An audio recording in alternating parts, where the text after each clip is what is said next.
Welcome back to Exploring the Spectrum. Today we have with us Allison and Alex. Allison Kleinman is the founder and CEO of Future Centered Care, a customized case management company providing services to adults with developmental disabilities and their families for now and into the future.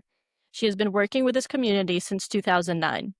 Alex LoPinto is the Chief Growth Officer for Future Centered Care. She has been working with individuals with intellectual and developmental disabilities professionally for over 15 years. Allison and Alex are both licensed clinical social workers with strong entrepreneurial spirits, and they are here to share insights about their work, which can benefit families and professionals alike. Thank you both so much for joining me. Thank you for having us. Thanks, Julia. To begin, I always love to hear the story of how somebody came to do the work that they do. So would you both please share your trajectory and how you came to your work with Future Centered Care? Sure, I'll start. In 2009, as you said, I was fortunate to be connected to the JCC in Manhattan and was in social work school and working and was able to have a field placement with adults with developmental disabilities in a wonderful program called Adaptations. I basically fell in love with the community. It was my first time working with people with autism and other developmental disabilities and really felt a huge sense of belonging and purpose being involved with this community, the parents, the adults, the professionals. And from then on, really made it my mission to help bring purpose and belonging back to that community as well. And so I've been doing this work ever since. Our paths are similar and also different in that I grew up in a inclusive setting. My mom worked for a nonprofit that served children and adults with disabilities, and so I was in an inclusive preschool and summer camp, and then ended up working at that preschool and summer camp when I was in middle and high school, and so was always kind of immersed with other students and young adults who maybe moved about the environment in a different way or processed the environment in a different way. And so that really affected my journey of what I wanted to make of my career path. And I went to social work school, and thankfully my second year placement led me to the JCC Manhattan, where I like to tell it of maybe not having a seat in the office. We had so many interns that I sat oftentimes at a little table in Allison's office and really got to see firsthand the work she was doing at the forefront of disability work. And so her and I shared 7 years there and then came on board with Future Centered Care, founded 4 years ago. So. That's why we're so comfortable sitting this close to each other. Yes. So you were working in this world, but you saw that something was missing. And can you share about that realization, kind of what led you to start Future Centered Care? What were the challenges that you saw did not have adequate supports? There were two specific gaps and transition periods that really stood out to me. Although, as we do this work, there's so many more smaller transitions along the way. The first one was really what they call the cliff, falling off the cliff, finishing high school at 18 or 21, and then some people say graduating to the couch and essentially having to rebuild in terms of benefits and funding, support structure, rebuild life for teens and young adults as they graduate. And most of that goes back to the parents to have to really manage and figure out themselves. And the one that I was even more concerned about and aware of, because we had worked with adults and we started a 40s plus program. And so we had adults who were in their 40s and 50s, their parents were in their 70s and 80s, and still doing the job of almost a case manager and not having anyone who could, quote, replace them, although they're irreplaceable. So, really looking at this population of aging adults and parents in their 70s and 80s who needed the support of a trusted partner. And those were the two kind of pivotal phases of life that I kept looking around to say, how can I help these families in these two areas? And looked across the country, what else exists, until 5 years ago said, I'm going to have to do this myself. The pandemic really pushed it. It was kind of the first time where we had some momentum around future planning and families took it seriously, had to take it seriously that something might really happen to me. and I don't have a plan or a team in place. And really building off that momentum, was able to bring two investors on to help me start this company. Alex has a version you might want to add to what I shared, because we really were overlapping during this time and kind of creating it together. Yeah, I think my role specifically at the JCC was doing all of the intake assessments for any families who wanted to tap into services there. And so I would think about, okay, who is this family and what are their needs and how do we really support them within the four walls of the JCC? But very quickly realized all of the needs that families wanted support with that really came outside of that work and programming and support groups and activities, et cetera. And so we would be matching families with staff or identifying internships or helping somebody build a schedule, and very quickly realized that families really needed that additional glue to kind of fill in the nooks and crannies in these larger life transitions that could be a whole business in and of itself, that we were doing our best to support, while doing our work at the JCC and having such great flexibility at the JCC, but now through future centered care can really focus solely on filling those gaps while leveraging those partnerships like the JCC and other organizations. This is something that comes up often when I talk to parents, especially parents of kids that, are at the cliff. They've finished high school, maybe a little bit later, but then they lose their friends from high school, and that becomes another challenge. And it's like, where do they find those new connections? What can they do now they're in this age group? Once they've placed out of school, the services that they were getting, they abruptly disappear. What do you do for parents that are at that cliff that you mentioned? This is really a problem of isolation. This is about creating community and a sense of belonging, and, finding who you are, and understanding yourself and helping to accept yourself. So that's kind of at the core of the work that we do. And it relates to the adults themselves and who's their team, who's their community, who do they go to and can they trust? And it goes to the parents also. Can we connect them with not only professionals, but other parents, so that they're not isolated? Is there a support group or some mix of others that they can speak to? Because most of the parents' friends have gone on, and their children have typical lives, and they're now in a different boat, and they need their support as well. You want to speak specifically, I guess, to how we do that work? Yeah, I think that the view we take on this work is when you go through a life transition, and that could be if you are a parent of an adult with a disability or not, it can feel like you're losing pieces of your life and your world gets smaller. So we view, and to your point, Julie, around friendships, how do we help expand somebody's life, whether that be connecting to new people? We host social programs, we connect people to curated friendships, based on interests and what people like to do, so that you're meeting people who you can be doing more of what you do, not in isolation, but with other people. We connect people to housing, apartments, roommates, live-in caregivers, staff. We build an infrastructure of people around a person.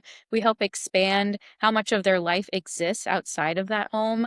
It can be really easy, especially after the pandemic, to really, you know, be a hermit inside your apartment. Now you maybe have a huge community of friends online. Amazing. How do we add to that community outside of your apartment with real people? How do you find a community, whether it be through work, volunteering, or during social programming? We also think about how we can expand somebody's life, access to spaces, access to resources, access to benefits. So it's a lot of the expansion of somebody's life outside of the home, as well as outside of the family system, which can become very insular very quickly. If I'm transitioning after my transition program to the home, then the parents feel this immense sense of responsibility of like, okay, I need to take care of this person. I don't have anywhere to let go too. Sometimes people are, and you say this all the time, of like, parents don't know how to let go. It's like, well, if I'm holding my 1.5-year-old, I'm not going to let go until I know somebody is going to hold her. So it's the same case for like, where do we let go to? And I feel like we can play that role for families where they have a sense of confidence of, okay, I'm letting go and providing some freedom for my adult child to live a life that maybe I didn't think about or picture and vision, but that we get to really develop that life around the individual. I think we think a lot about people's gifts, people's strengths. How do we build upon them? What are the community anchors that we can tap into? And I want to just also add, as I mentioned, the adults, the parents, siblings are a huge piece of this work. Siblings are close family. And so we do a lot of work with siblings. They need their own network of support. They feel very isolated. We've done a sibling group where it's like a club they never knew they were a part of, and all of a sudden they were connected to others who had very similar experiences, regardless of who their sibling with disabilities is, where they grew up, how old they were. They all had very similar experiences, and many of their closest friends didn't even know necessarily that they had a sibling with disabilities. So they need to be such a big part of the conversation, and we need to be helping have conversations that include them, because they might have concerns in their mind, whether true or untrue, about what the future may hold. We need to help give them a voice and help, create conversations that include them in it.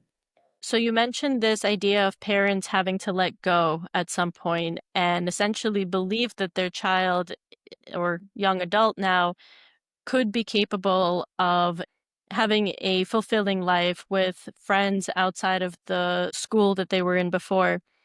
How do you navigate this with parents? Because they've probably been the case manager, the caregiver, the scheduler, like everything for this child for 18, 19, 20 years.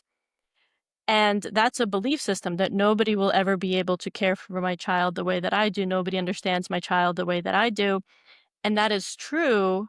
And you two have to figure out a way for them to create a little bit of space for somebody else to come in. So how do you navigate something like that?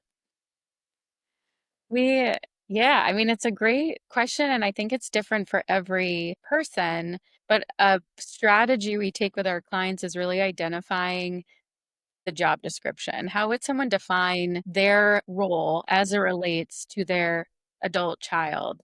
Okay, how are you a social worker? How are you a financial advisor? How are you maybe an attorney, more so than you would like to be?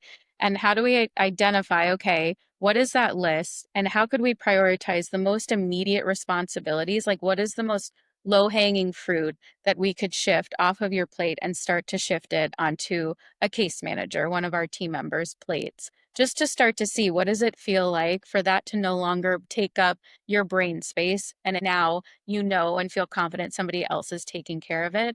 Also, what I like to reflect on with parents is that sometimes it's hard to know what can the adult do for themselves that maybe they've never had the space to really explore and safely make mistakes. Maybe you've gotten into a groove where it's just easier to like do the laundry, make the dinners, lay out the clean clothes, whatever it is. And I'm not faulting that at all. Like, we all do the best we can and we all get into a groove. And that can also feel really nice and purposeful for parents.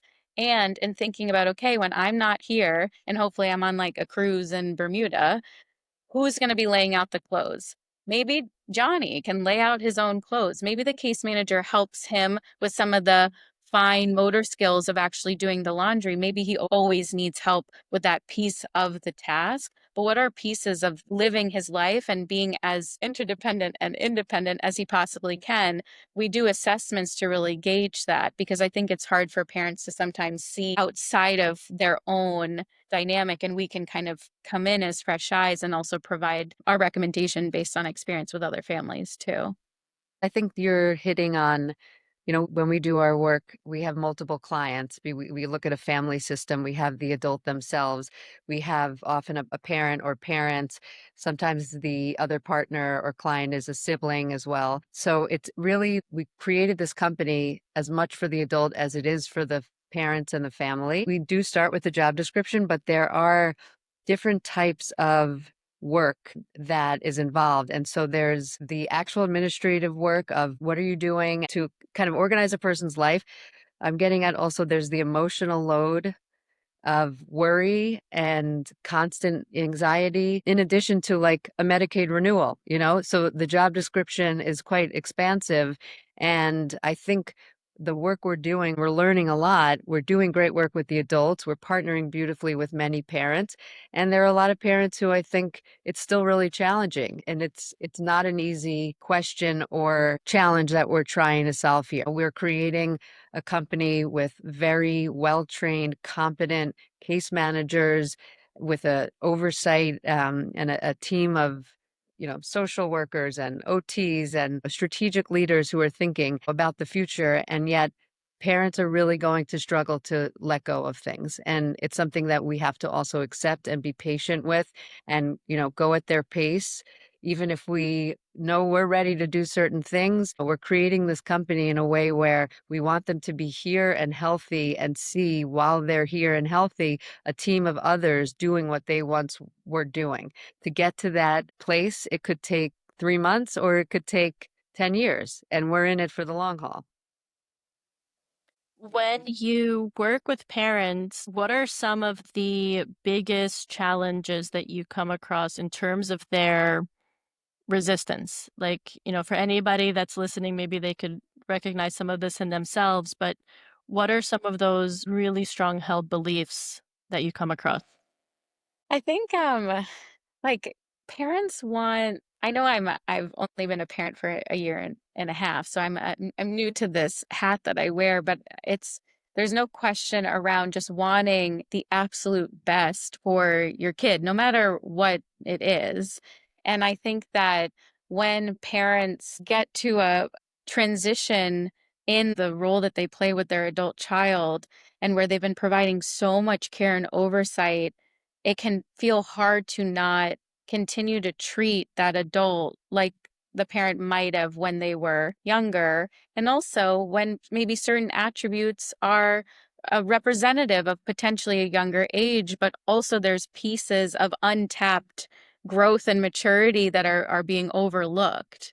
And so, what I talk to families about is that the life that this person is going to live without you is going to be different. And you might feel like it's different and worse in certain ways, and they might feel like it's different and better in other ways. And I'm not saying that they're, looking at their watch being like, hey, when's like mom gonna die? But it's more so like, when am I going to shift into this new phase and chapter of my life where other people maybe get to that phase sooner, where they have more choice and autonomy around what they're doing. Now, this is a moment where we get to help facilitate that moment of separation that is going to feel uncomfortable, unfamiliar to the family, oftentimes brings up a lot of really intense emotions around it, where we can be the receiver of those intense emotions. We understand why. We're oftentimes the first person coming in and really intimately getting to know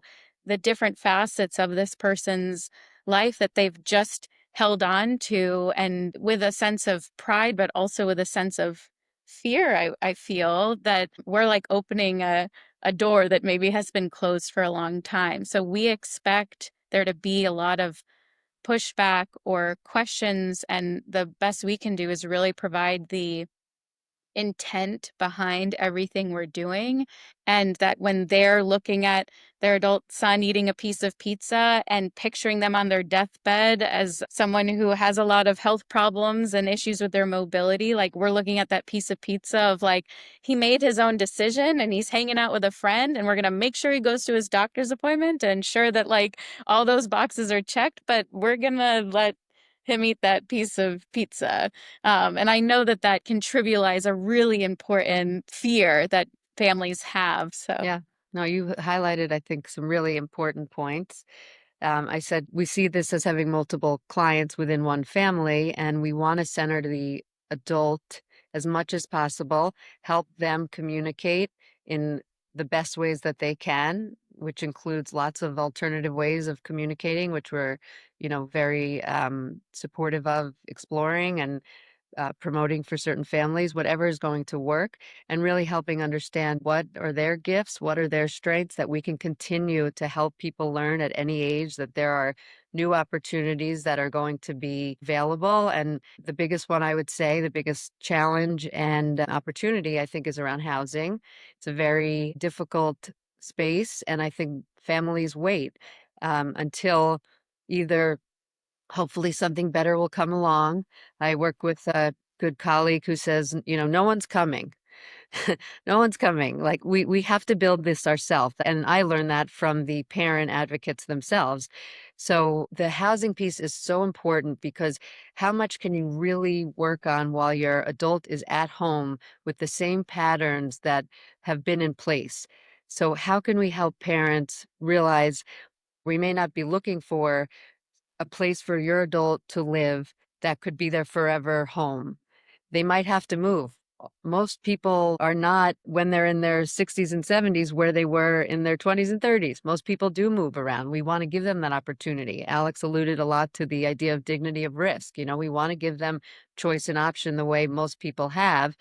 The options are limited, and yet at the same time, it is a leap of faith, and we really work with families because there's so much more possible that we can explore once somebody leaves the family home.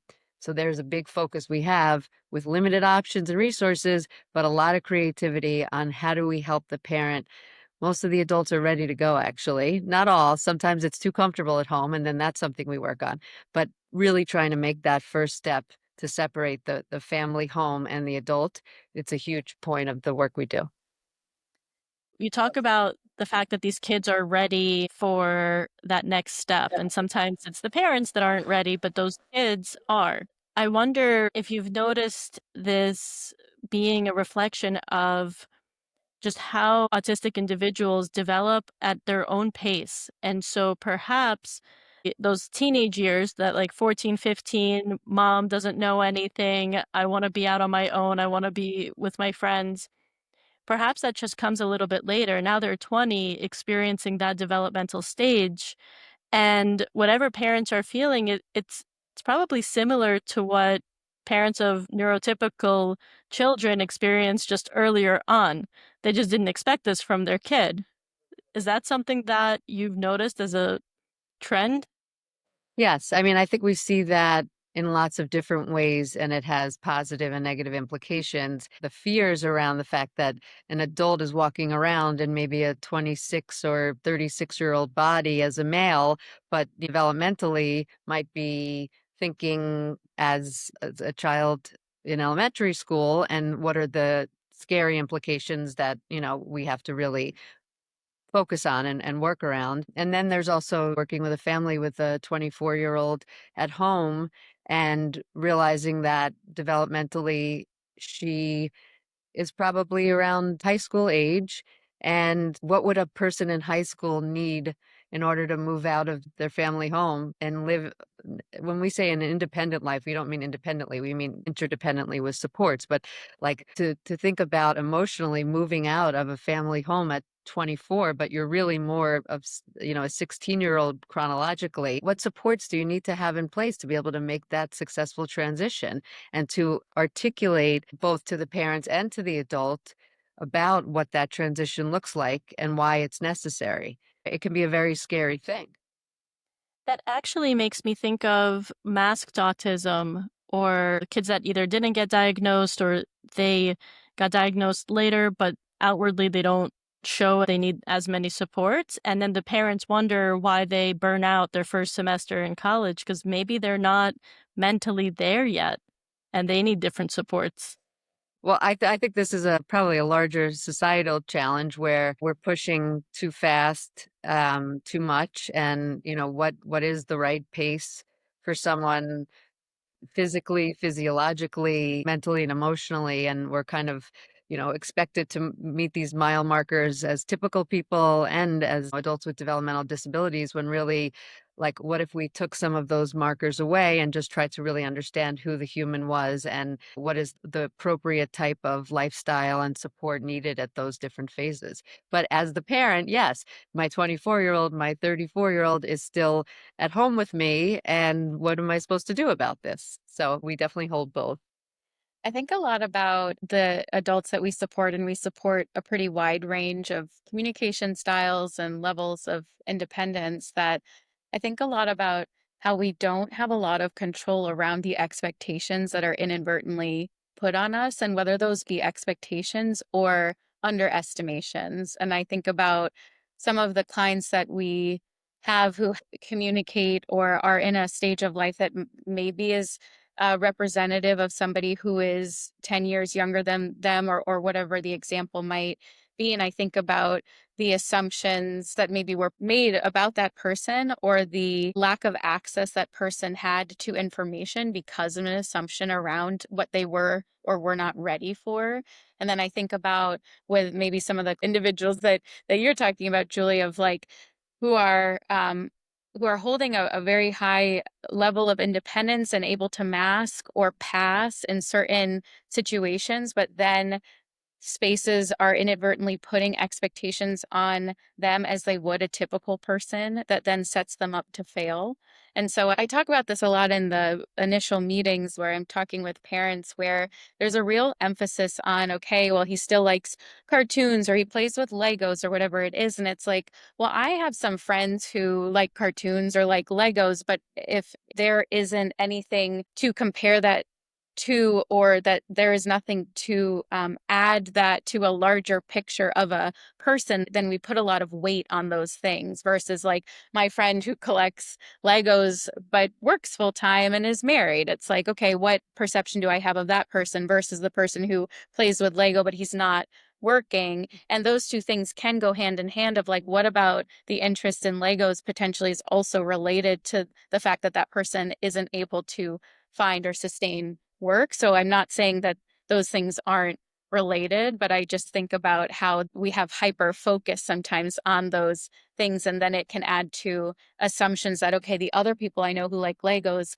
are the 5-year-old nephew I have. So what does Right. that mean about this adult? I just think a lot about kind of all of the subconscious that's happening in our brain, when what is actually making me think this person might be more immature than their chronological age, but actually could do laps around me in quantum physics Yeah. or mathematics or whatever it is. So it's something where I try to check myself of like, am I looking at the whole person? And also, like, has that person had access to the means they need to communicate their full Yeah. self in any given space? Yeah. That's a really powerful statement, that the way that we typically test for capacity, the things that we assume means capacity, may not actually assess an entire person who experiences the world differently. So it's almost up to providers to shift their way of working with people and their way of, we love the cookie cutter, the standards of care, and you see somebody, you have these 3 things, so therefore you must have these 7 things. How has your practice, like how you work with people, changed working with these populations? How has it evolved your training, like as social workers? Because this is something that I think is so important. Yes, we have to support families, we have to support individuals, but I think we also have to start inviting providers who weren't specifically trained in autism to learn what they're capable of. What have you learned, and what advice would you give to other therapists that think they're unqualified and they don't know what to do? Sure. And we need to train them also, because there just simply are not enough current medical, psychological, psychiatrists, clinicians out there who are ready to work with this population, because the population is only growing. So there's a lot of work needed to be done, and it's happening slowly, but it needs to be done at a much deeper and greater level. Um, I do feel hopeful, because this next generation, I think, there are a lot of advocates who are neurodivergent, and people I think are more open to talking about areas where they need support, which I think is very important, because to me, the biggest challenges I've seen, some of the harder cases I've worked with and we continue to support, really exist for adults who continue to struggle to accept their identity. And so a lot of this work, I talked initially about belonging and purpose, and these are very important things for me that I try to help others find or create. And without a sense of identity and acceptance, you really are always wanting something that may never be attainable versus really being able to accept and love who you are for who you are. So, I think the adults I work with in their 40s and 50s and 60s didn't benefit from the access to the language and services that we have now. And it does bring hope. But those are the adults that I think are really stuck still. And that's the work that I think a lot about, is helping them really feel good about who they are and the life that they're leading versus, what they say, the comparison is the Thief of joy. joy. Exactly. Thank you. That I also think a lot about TikTok, and I don't have TikTok, but I had a client one time who told me that she was able to find a community on TikTok in a way that she wasn't able to with other platforms. And I thought a lot about like the Instagram and Facebooks that maybe, or the MySpace, honestly, that were like part of like my upbringing, that were all about connecting with your community, people friending the people on Facebook that following the people on Instagram, and then it's kind of blown into this like finding your community, and actually finding your community of people who you don't know, but you relate to from a life experience perspective, and being able to seek out some pretty nuanced identities through TikTok, that to what you said before, Julia, around like the conversations that are being had around mental health, around neurodiversity, I think are so much more active and are much louder now than even 5-10 years ago, which brings me a sense of hope as well around that, like self-love and pride and self-advocacy. And then I think to your question around like what would we share with other providers, I think there's such a conclusion that our brains make so quickly around like, okay, do you support people with disabilities, do you work with neurodivergent folks? And it's like finding the providers who do what they do really well, and then helping them shift their lens of just maybe how they would provide an overview in a different way. Or maybe this 10-step process that they do in 3 weeks, maybe you're going to do it in 10 weeks. Or maybe today you're just focused on one goal versus 5 goals. Or how do you do an assessment as you would with any new client of like, what is your learning style? How do you prefer to communicate? What is too much information? What is your stamina for this session? Typically, I do an hour. How long does it feel like you can focus on the work we're doing? If you're feeling good, how do you communicate that to me? These are all questions that I would like to be asked, in any given situation, that I think making your practice more accessible for adults with disabilities is a no-brainer of how that would make your services more accessible for any person you work with. And then there's some real, for adults with, like we talk about on ramps for people with physical disabilities. There's some real specific people who have more profound autism or disabilities really might need a very different approach.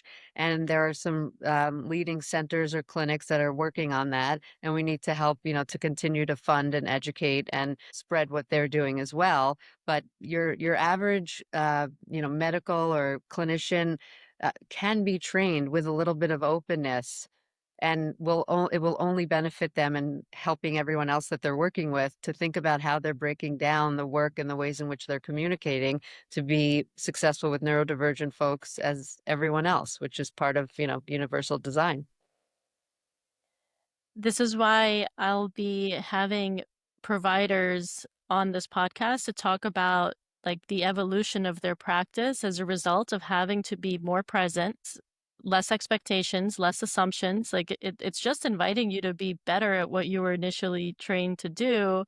And everyone's like, no, no, no, I can't. I don't know how to how to work with those populations. It's like it's not about working with populations. It's about like doing that work, I think, internally, and that population is an invitation to level up. Right. That's right. You talk about the cliff as like when parents will come to get services or get evaluated by you all. When would you recommend that parents start thinking about this, given the fact that they're usually dealing with like one grade at a time, one foot in front of the other? When ideally would they start having conversations with you or reading about what you do, getting exposed to what's next? I can start with my answer more generally, and then maybe you can talk about the company. So the answer is now. The future is now. The answer is today. I work with a wonderful parent who's also a professional in the field who says, how to avoid the 3 a.m. wake ups is really, am I doing everything I could be doing up until this point?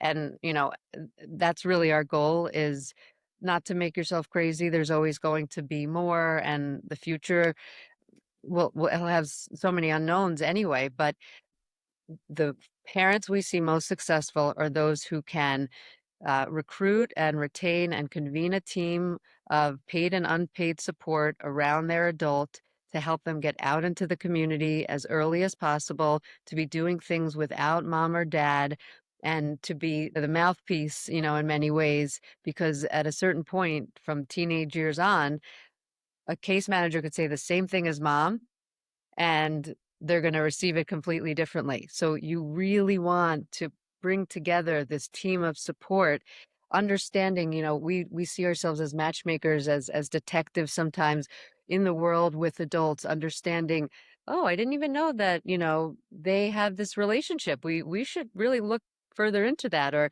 the guy that, she gets her iced coffee from on the corner every morning, he's kind of an important person. He may know a thing or two about what her life is like because he sees her every day, right? So there's the ability to really tap into that team and frequency of familiar places with familiar people who really become the eyes and ears. Those are the families we see as most successful and actually are able to slowly transfer over to us as well. So they've kind of already been practicing that idea of letting go. I would also say that in any moment that maybe is supposed to feel like a transition, but for whatever reason isn't exactly the same as a transition might be for a typical teenager or adult, to make something feel different as much as the family has the capacity to. I talk to families about how, okay, after he finishes his transitional program, we don't know exactly what comes next. So he's probably going to live at home for a few years and then we'll figure it out. And it's like, totally. And also like space, finances, resources, like there's a lot of different factors that go into what can happen after somebody finishes school.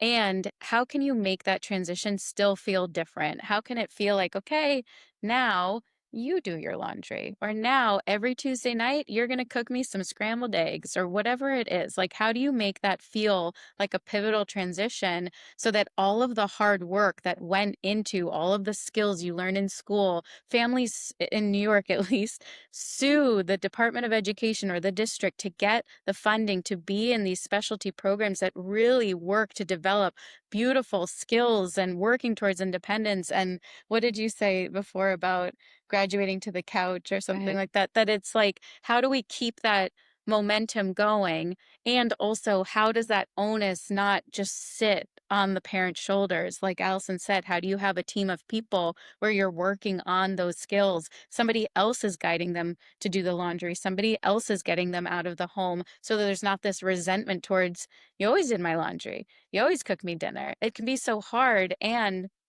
especially for an autistic brain that's maybe contextualizing and compartmentalizing people in a way of like, well, you always do this and you always do this. Let's bring in a new person and they're always going to do this. And that's helping you do your own laundry.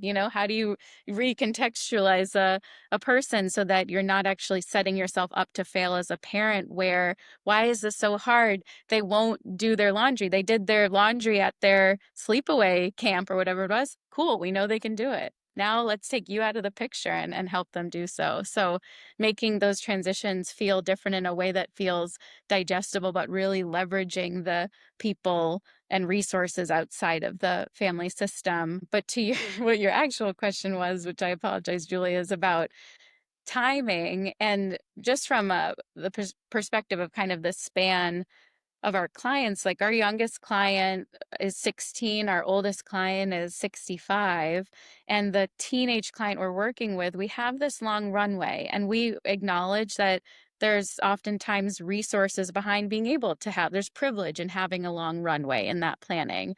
But we're oftentimes thinking about how do we set you up with benefits and entitlements now when you're 16, before you reach 22? How do we plan for that transition to 18 when, SSI, you can engage with some of these other funding streams so that then when they are 22, maybe they don't need that supplemental income. Maybe they don't need the Office for People with Developmental Disabilities, which is what it's called in New York State, the additional developmental disability funding towards the individual. Maybe they don't need that, but they have it in their back pocket. So in case maybe the future they were picturing, and I'm not going to say hoping for, like we can still hope for a number of different futures, but the additional support maybe is unexpected, but then you have this resource that you can leverage. So the sooner the better in a lot of cases, just to get set up for the future can be advantageous.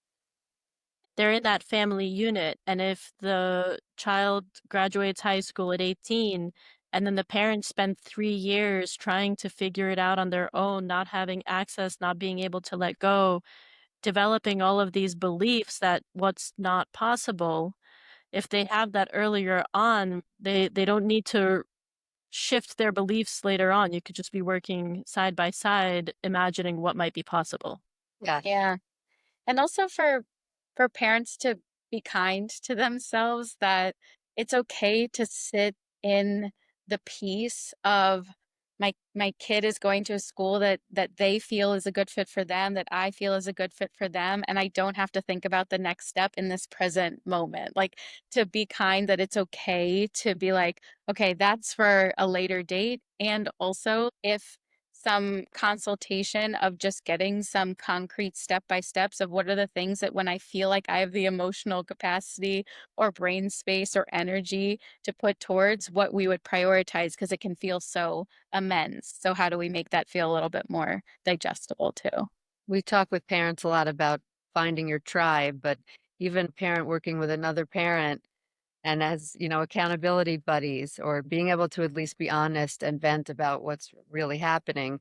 And support groups have been amazing for parents. The resources there, hearing from parents who are further down the road to understand what their child's life looks like, what things they would recommend having done earlier or what really worked for them. You really want to be reaching out and connecting to a network of parents. The benefits of group therapy, the ability to believe what's possible is exponentially greater when you're sitting in a room or on a Zoom with somebody who's saying, my kid did this and now they're here. We all understand that your story is not my story, but it creates this hope of someone further along in the journey. Or, like you said, sharing the things that resonates. It's something that I had a friend say, there's parents and not parents. And then there's parents of kids with disabilities and parents of normally developing kids. And there's like these conversations that you just can't have in certain scenarios because you'll feel unseen, not understood, and it's less productive Yeah, than it is beneficial. absolutely. So important at any stage. What we've seen over time and what we continue to do is connect parents together to develop what's next. I pray and hope for a day where we're not having to burden parents with creating the future for their children. That hopefully can be infrastructure and funding that can come from professionals, although always wanting family input. But it's really on the backs of parents, social enterprises, and different types of, schools still like it's always been the parent. And yet it's still some of the best options right now are still ones designed and created by parents. So finding your tribe to both vent and continue to better your life and the life of your child, but also to think about the future together and see who could we bring in and what could we build. We have similar needs and how do we create the future together? And this touches on, I had another guest mention this. He is an autistic self advocate, and he said that nothing about us without us. While the intention was good, the unexpected result is that you almost, it's like shaming the parents for trying. What are your thoughts on that? Because what you just said is that the parents have been running the show for so long. Sure. This is a tough one. And really what I'll say on this is I'm putting on kind of the hat of some parents I work with who have adults with profound autism. We want more and more advocates to be able to communicate in all the ways that they can. And I'm so open and supportive of all of those ways. And I also want to honor and respect and center parents who have adults who haven't been able to yet find ways for their adult to communicate. And it is on them still. And they are in, on some level, a different camp than, you know, a neurodivergent adult who is a self-advocate and lives a pretty, um, you know, interdependent, independent life, but is advocating for themselves. So, you know, I'm always holding the full spectrum and always thinking about the parent with really high needs adults to be able to figure out what do we need as a company to build and have in place for that parent and that family, which will only benefit everyone else. And what I'll add is that there are so many things outside of our control as humans that families who have family members with disabilities are forced to navigate certain systems that if the adult's parent can be an advocate on their behalf in a system or in a conversation or in an appointment, that everyone is doing their best to center the adult, that's doing your best. And if there is opportunity to center the adult where they actually can be their own advocate, how do we help assess whose voice could be louder in a given space? Everybody is doing their darndest. Hmm. And so, how do we, as someone outside of the family system, reflect to the family of what we're noticing so that there can be an adjustment of, okay, I noticed in that doctor's appointment the doctor was just asking you, mom, questions. I noticed that Johnny defaulted to like slouching in his chair and not really engaging. And then after the appointment, you're saying Johnny doesn't feel engaged in his own healthcare. Okay, cool. Let's think about this. Why might this be? You know, how do we come in to be like, okay, next appointment, mom, you're not going to go. I'm going to go with Johnny and I'm going to really push Johnny to take up more space. And where Johnny needs support, I'm going to make a system with Johnny so that he can loop me in or look to me for support. But these dynamics are really hard to break. It's just a natural dynamic. I notice it with my own parents, with my brother, whoever it is. These are natural dynamics we develop with the people who know us best. So it's actually a benefit when somebody actually doesn't know everything about you, so that you can go into a space as like a neutral party and as a true advocate of like, I'm going to wait until they tell me that they need more from me. And at a certain point, they might tell me, you know what? Next appointment, that follow up, can you do that without me? That would be so helpful to me. Okay, cool. That's going to be about you without you. You're cool with that? Great. But sometimes we don't have always those opportunities to really get to that point. But where we do, how do we make sure we're taking a moment to reflect on, oop, did we miss an opportunity to really involve that person's voice in their own life? I would love to have you both on again, by the way, for a discussion about the older parents and what to do, you know, how you work with them, what are the challenges you see there, perhaps in a second episode.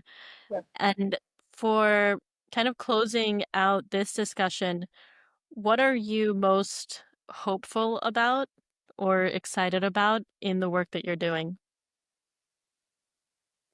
Where do I start? I mean, I am a hopeful, positive person. I'm also a realist, and it's a stressful, scary time also. So I really do hold to all of that. But you know, we're so persistent and determined and creative, and so I believe we're going to develop the infrastructure and the training and the housing we need, and slowly shift the workforce and employment to include people who are neurodiverse. I really am hopeful, and yet it's all taking a lot of time and a lot of funding, which we need more of. I guess to that point, I would say I am hopeful about the fact that there are venture capital funds that are on the scene and looking to really start to invest in autism and other developmental disability needs oriented companies. And so this is no longer a conversation of parents and nonprofits. We're really being able to connect to and expose other industries and larger capital to think about not just philanthropy, but investing in the future of autism and people who are neurodivergent. So that does excite me. And I think that'll help to break down some barriers, move things faster than relying on government and nonprofits to do this work, which is extremely needed as well. I'm excited about how disability is a really hot topic right now. I feel like there's a lot of conversations around it in a way that feels it's good and bad, right? That it's being talked about in a way that I think is reaching communities that weren't reached before. Think about some of these very popular TV shows or podcasts that are just reaching a whole new community of people who may not otherwise be talking about disability or autism. And it can cause a stir in a way of like, ooh, I don't know if that's such a good thing. But honestly, being part of the conversation to the point of like nothing about us without us, I think it's making a bigger table with more seats for people to really be part of a really important conversation and for it to no longer be unfamiliar. It's just more widely discussed. And through our work, we get to expand on the people, professionals, environments that just feel celebratory of the community members we support. So I feel hopeful that that will just continue to expand. Thank you both for coming on this podcast, sharing with me everything you have. I look forward to having future conversations as well. Can you share where people can learn more about future-centered care? I know you're based in New York with an inevitable expansion down the line, but how can people find you?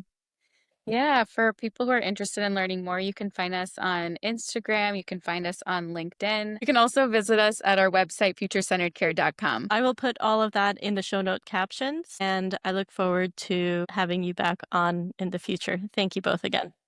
Thanks Yeah. for including us. Thanks, Julia.